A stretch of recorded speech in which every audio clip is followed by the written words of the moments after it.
सौंदर्य, पहले तो काफी कमाल की जर्नी आपकी रही है, जिस तरह से लोगों ने आपको प्यार किया है। लोग पहले भी आपको काफी अमेजिंग प्यार करते थे और उससे ज्यादा अब तो मैं जिस तरह ट्विटर की बात करूँ, सोशल मीडिया में आपको काफी प्यार मिल रहा है। सबसे पहला मेरा सवाल रहेगा कि आपने ऐसी क्या कुछ तय करके गए थे कि उस घर में मेरे को ये जाके अचीव करना, और अचीव किया, और क्या आपने अचीव नहीं किया अब तक?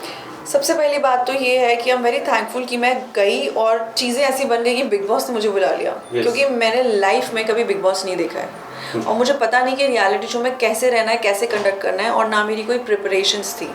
सो आई थिंक ये चीज़ शायद वर्क भी करी मेरे लिए। और सबसे बड़ी बात, आप रियलिटी शो में जा रहे हो तो आप रियल रहो, and the best thing about being real is आपको याद नहीं रखना पड़ेगा आपने क्या फेक किया था। So I am just being myself. जो मैं आपके सामने हूँ ना, मैं वहीं पर हूँ। And I don't have to remember कि मैंने किससे दोस्ती में कैसे बिहेव करना है, किसके साथ कैसे रहना है। सो बहुत कुछ मैंने अचीव कर लिया है। सबसे बड़ी चीज़, मैंने आप लोगों का प्यार पा लिया है। सौंदर्य, आपकी जर्नी की बात करें तो दो पार्ट में डिवाइड हो जाती है। एक पार्ट जब गौतम उस घर में थे और दूसरा पार्ट जब गौतम उस घर में नहीं थे।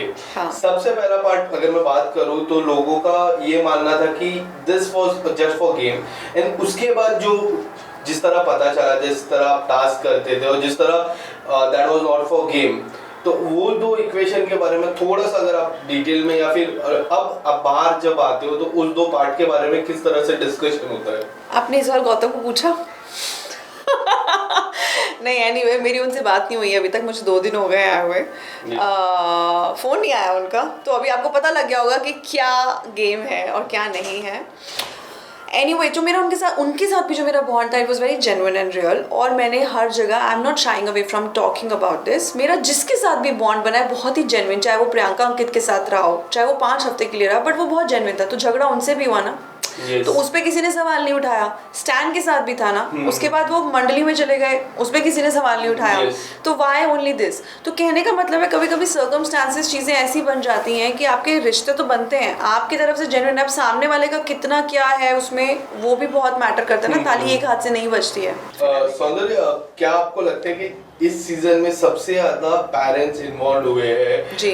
जिस तरह सुम्बुल की मैं बात करूं, सुम्बुल के पिताजी ने काफी कुछ कहा, प्रियंका के भाई ने काफी कुछ कहा, शिव ठाकरे की मम्मी ने काफी कुछ कहा। कि क्या लगता है कि इससे पहले ये सीजन के सबसे ज्यादा पेरेंट्स इन्वॉल्वमेंट थी और उसके वजह से घर में काफी सारी बातें बिगड़ी है?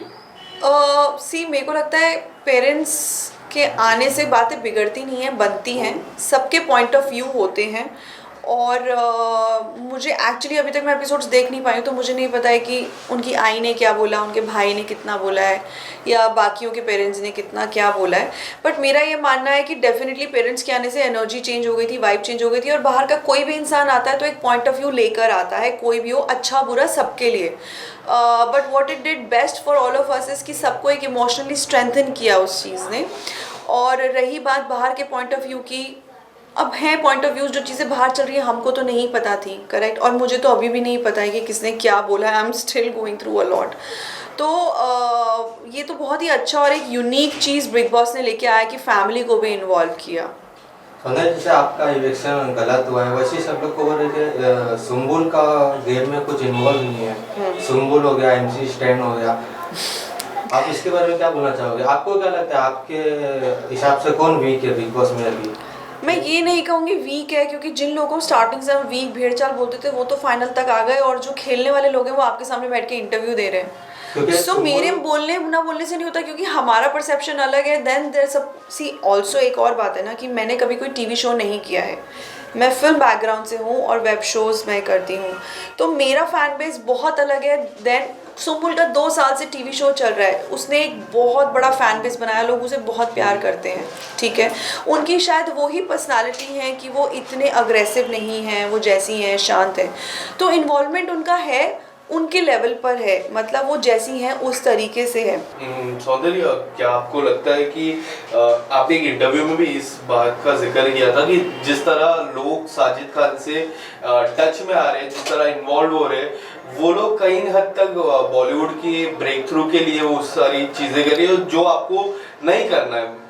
क्या आपको ये बात कितनी सच्चाई लगती है इस बारे में? सी करते होंगे लोग जिनको करना है, मुझे पता नहीं है, क्योंकि लाइक आई सेड मेरे कोई एजेंडाज रहे नहीं है। अगर मेरे हिडन मोटिव्स एजेंडाज होते थे तो शायद मैं इस चीज़ का जवाब दे पाती। तो बाहर क्या बातें हो रही थी मुझे नहीं पता। और by the way, just because किसी का किसी से एक बॉन्ड बन जाता है, मुझे नहीं लगता इस समय के लिए वो इंसान उनको सडनली मूवी ऑफर कर देगा। ऐसे तो पूरी इंडस्ट्री, सब सुपरस्टार होते हैं, सबके पास बहुत बहुत काम होता है, सबके बहुत बहुत कनेक्शंस हैं। तो ये बहुत गलत उन लोगों की धारणा थी या है, जिसने भी बोला है मुझे नहीं पता। तो ये तो कभी भी हो सकता है, वो बाहर आके पता लगता है, और किस्मत से ज़्यादा किसी को नहीं मिलता है। सो ये I don't believe in all this. सौंदर्य, एक आखिरी सवाल मेरा, दो आखिरी सवाल। पहले तो आपके हिसाब से टॉप 3 कौन होगी और डिजर्विंग विनर अब कौन होता है आपके अलावा? क्योंकि डिजर्विंग विनर आपके अलावा अब क्या लगता है टॉप 3 और डिजर्विंग विनर कौन होगा? और एक और सवाल, लास्ट सवाल जो मेरा रहेगा कि इसके आने वाले समय में क्या कुछ अपकमिंग प्रोजेक्ट हुआ?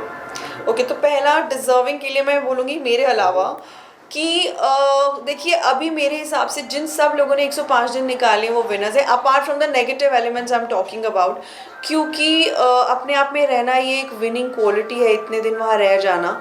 सो बट मैं डेफिनेटली चाहूँगी कि मेरी दोस्त है अर्चना, वो जैसी भी है, जिसको जैसी भी लगती है, बट मुझे पता है कि सच्ची है और उसके कोई बहुत ऐसे मुखौटे नहीं हैं। तो और डिज़र्विंग की अगर वो बात करते हैं तो मैं डेफिनेटली लोगों का नाम नहीं लूँगी, क्योंकि इनको लगता था कि इन्वॉल्वमेंट नहीं है, टास्क बहुत अच्छा लग करती है। तो सबसे बड़ी बात तो ये है कि वही उनके अंदर लीडरशिप क्वालिटीज़ नहीं है, and somewhere if you feel complex, so Nimrit, why not. So at least जो रियल लोग हैं closest to the reality who being themselves, वो तो होने ही चाहिए।